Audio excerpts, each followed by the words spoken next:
15 லட்சம் கோடி. ரூ. 1 ரூ. 2 கிடையாதுங்க. 15 லட்சம் கோடி ஸ்வாகா அப்படின்னு நெறைய செய்திகள நீங்க ஒரு 2, 3 நாளா பார்த்திருப்பீங்க. எஸ், ராஜேஷ் எக்ஸ்போர்ட் அப்படிங்கிற கம்பெனி பத்தி தான் இந்த வீடியோல நம்ம பார்க்க போறோம். ராஜேஷ் எக்ஸ்போர்ட்ல வந்து எக்ஸாக்ட்லி என்ன நடந்துச்சு அப்படிங்கிறதெல்லாம் உங்களுக்கு செய்திகள்ல வந்திருக்கும். அத தாண்டி சில முக்கியமான விஷயங்கள் உங்களுக்கு ஷேர் பண்ண வேண்டியிருக்கு. அதுக்காக தான் இந்த வீடியோ. Welcome to finance with Veera.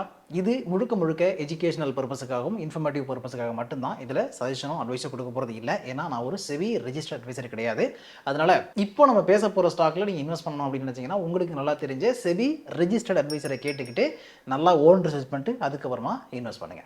Rajesh export அப்படிங்கிற ஒரு கம்பெனி வந்து ரொம்ப நாளா இருக்கு. 1990களிலே வந்து பப்ளிக்லி லிஸ்டான ஒரு கம்பெனி. பெங்களூரை தலைமையிடமாக கொண்டு செயல்படக்கூடிய ஒரு கம்பெனி. இந்த கம்பெனி வந்து பல லட்சம் கோடி இவங்க ரெவன்யூ பார்க்குறாங்க, ப்ராஃபிட் பார்க்குறாங்க அப்படிங்கிற செய்திகள்லாம் வந்துகிட்டே இருந்துச்சு. ஆனால் ரொம்ப தின் மார்ஜினை வச்சுக்கிட்டு எப்படி இந்த மாதிரிலாம் ப்ராஃபிட் பார்க்குறாங்க, எப்படி இவங்க வந்து பிஸ்னஸ் ரன் பண்ணுறாங்க அப்படிங்கிற கொஸ்டின் நிறைய பேருக்கு இருந்திருக்கும்னு நினைக்கிறேன்.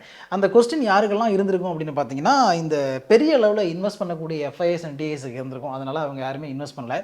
ஆனால் எல்ஐசி மட்டும் கிராஜுவலாக அவங்களுடைய ஸ்டேக்கை ராஜேஷ் எக்ஸ்போர்ட் அப்படிங்கிற கம்பெனியில் இன்க்ரீஸ் பண்ணிட்டே வந்தாங்க. ஒரு கட்டத்தில் அது 10% மேலே போய் நிற்கும் பொழுது தான் ராஜேஷ் எக்ஸ்போர்ட் வந்து இப்படி அதில் பாதாளத்தில் விழுந்து கிடக்கு. ராஜேஷ் எக்ஸ்போர்ட்டில் எக்ஸாக்டாக என்ன நடந்துச்சு அப்படிங்கிறதுக்கு செபி வந்து ஒரு 100 பக்கத்துக்கு மேலே ஒரு மிகப்பெரிய டீட்டெயிலான அறிக்கையை அவங்க வெப்சைட்லேயே கொடுத்துருக்காங்க. அதை நீங்கள் படித்து பார்த்தீங்கன்னா 4 நாள் ஆகும். அதில் போயிட்டு நீங்கள் தெரிஞ்சுக்கலாம். ஷார்ட்டாக சொல்லணும் அப்படின்னா அவங்களுக்கு கீழே நிறைய சப்சிடரி கம்பெனிஸ் இருக்குது. வால்கம்பி அப்படின்ற சுவிட்சர்லாந்தில் ஒரு மிகப்பெரிய கோல்டு மெட்டல் கம்பெனி இருக்குது. இந்த கம்பெனியை ராஜேஷ் எக்ஸ்போர்ட் 100% ஸ்டேக்கை ஓன் பண்ணிக்கிட்டு இருக்காங்க. அது இல்லாமல் நிறைய சப்சிடரிஸ் கம்பெனிஸ் எல்லாம் ராஜேஷ் எக்ஸ்போர்ட்ஸ் கீழே இருக்குது.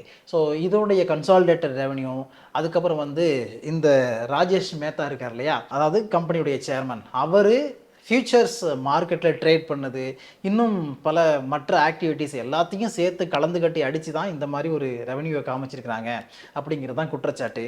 ஏற்கனவே ஒருத்தர் இது சம்மந்தமாக லெட்ரு போட்டு 2024 லெட்ரு போட்டு அதுக்கப்புறம் செபி இன்வெஸ்டிகேஷனை ஸ்டார்ட் பண்ணி ஃபைனலாக வந்து கண்டுபிடிச்சிருக்காங்க இந்த மாதிரி பல குளறுபடிகள் இதுக்குள்ளே நடந்திருக்கு அப்படின்ட்டு. ராஜேஷ் எக்ஸ்போர்ட் கம்பெனியுடைய கார்பரேட் ஸ்ட்ரக்சர் நீங்கள் பார்த்தீங்கன்னா, ராஜேஷ் எக்ஸ்போர்ட் கீழே வந்து Rajesh export Singapore private limited ஒன்று இருக்குது. அதுக்கப்புறம் பிஏபி அல் ரயான் ஜுவல்லரி எல்எல்சின்னு ஒன்று இருக்குது.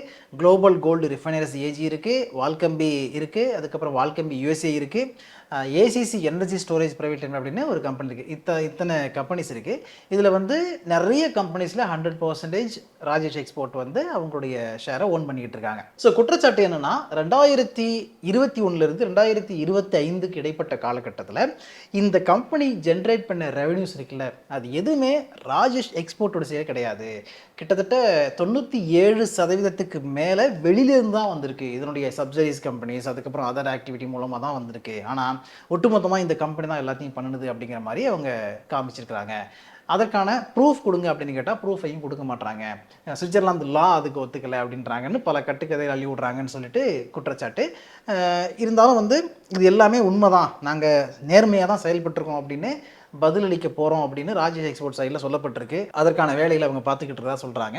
செபி என்ன பண்ணியிருக்காங்கன்னு பார்த்தீங்கன்னா, இந்த ஸ்டாக்கு அண்ட் இந்த கம்பெனியுடைய சேர்மன் ராஜேஷ் மேத்தா இருக்கார்ல, அவர் எந்த ஆக்டிவிட்டியும், அதாவது மார்க்கெட்டில் எந்த ஆக்டிவிட்டியும் பண்ணக்கூடாது அப்படின்னு பேர் பண்ணியிருக்காங்க.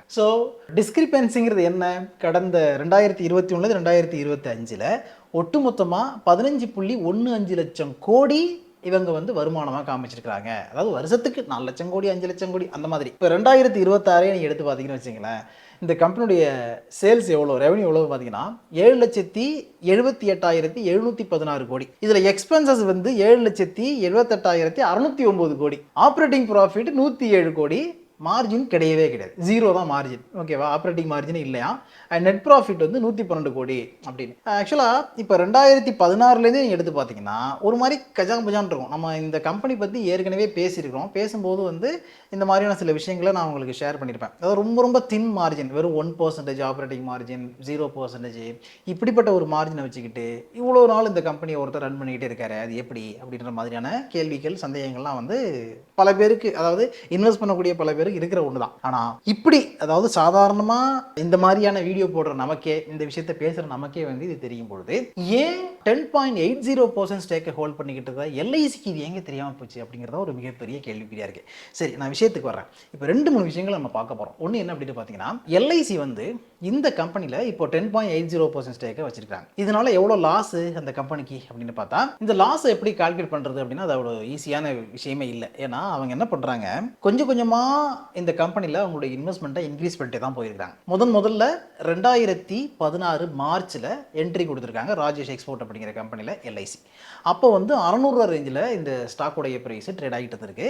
அப்போ 2016 என்ட்ரி கொடுக்கும்பொழுது கிட்டத்தட்ட 2% ஸ்டேக்கை வாங்கியிருக்காங்க. 1.99% ஸ்டேக்கை எல்ஐசி இந்த ராஜேஷ் எக்ஸ்போர்ட்டில் வாங்கியிருக்காங்க. அதுக்கப்புறம் இவங்க வந்து கிராஜுவலாக இன்க்ரீஸ் பண்ணுறாங்க. 2018 5% மேலே போகுது, 19ல் 6, 21ல் வந்து 8 அப்படின்னு போயிட்டே இருக்கு. 2022க்கு அப்புறம் தான் 11% அப்படின்னு இன்க்ரீஸ் பண்ணுறாங்க. பயங்கரமாக இன்க்ரீஸ் பண்ணுறாங்க.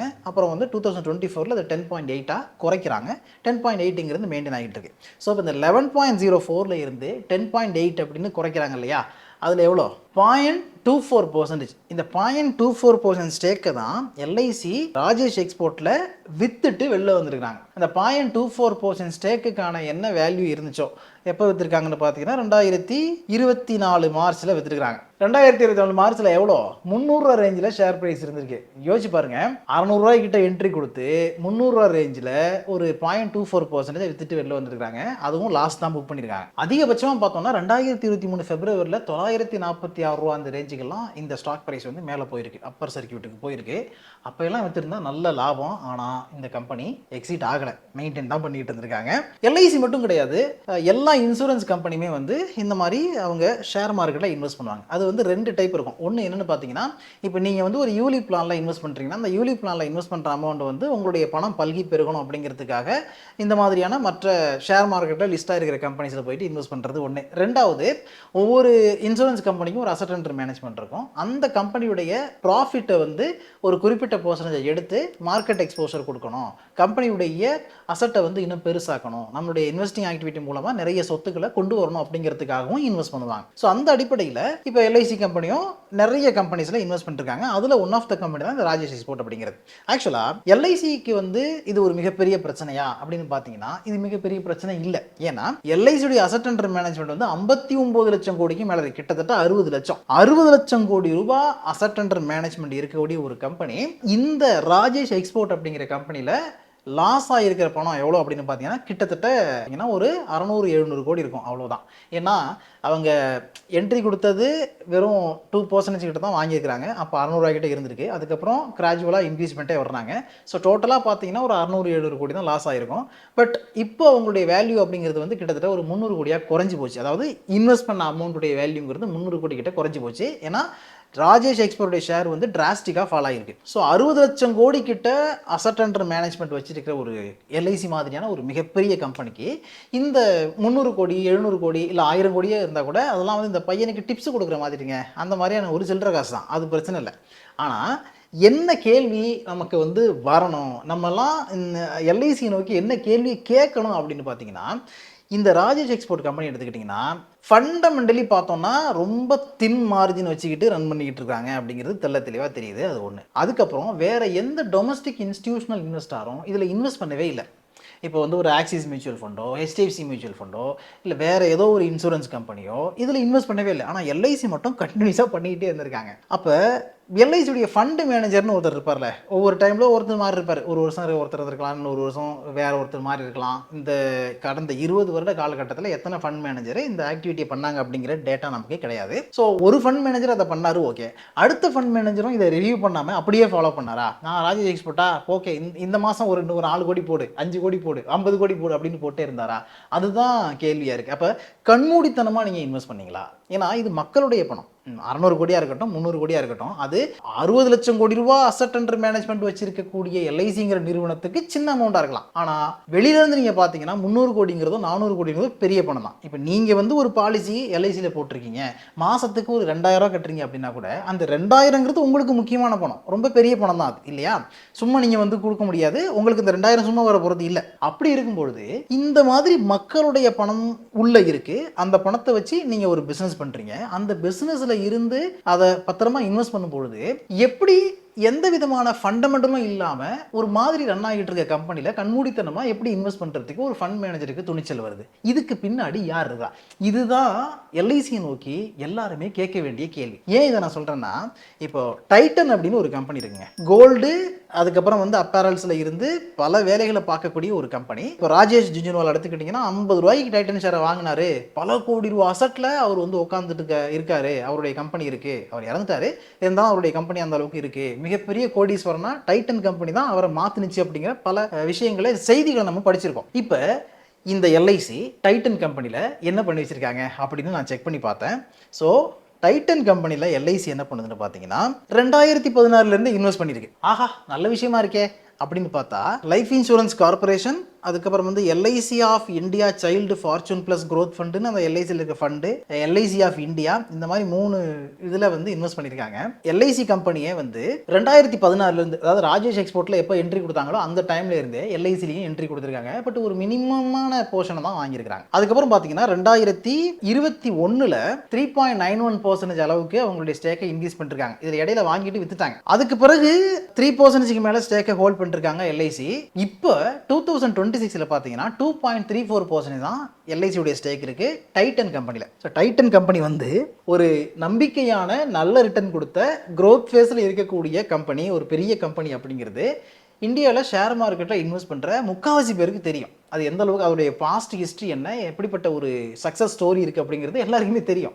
ஆனால் அந்த கம்பெனியில் எல்ஐசி இன்வெஸ்ட் பண்ணுற அமௌண்ட் எவ்வளோ பார்த்தீங்கன்னா வெறும் 2.34% தான். இதில் இன்னொரு பியூட்டி பார்த்தீங்கன்னா 2016 ராஜேஷ் எக்ஸ்போர்ட்டில் இந்த கம்பெனி எல்ஐசி என்ட்ரி கொடுக்கும்போது என்ன ப்ரைஸ் 600 ரூபாய்க்கு மேலே இருந்திருக்கு. அதே டைமில் வந்து டைட்டன் எவ்வளோ இருந்திருக்குன்னா 300 ரேஞ்சில் ட்ரேட் ஆகிட்டு இருந்திருக்கு. டைட்டன்லேயே அந்த டைமில் என்ட்ரி கொடுக்குறாங்க, 1% மேலே வாங்கியிருக்காங்க. அதுக்கப்புறம் 2.5, 3 அந்த மாதிரி இருக்குது. ஆனால் 3% மேலாம் பெருசாக ஹோல்ட் பண்ணல. அப்புறம் வித்துட்டு வெளில போயிட்டாங்க, எக்ஸிட் ஆகிட்டாங்க. ஆனால் டைட்டன் கம்பெனியோட ஸ்டாக் என்ன பண்ணியிருக்கு, 2016 வந்து 300 ரேஞ்சில் ட்ரேட் ஆகிட்டு இருந்தது.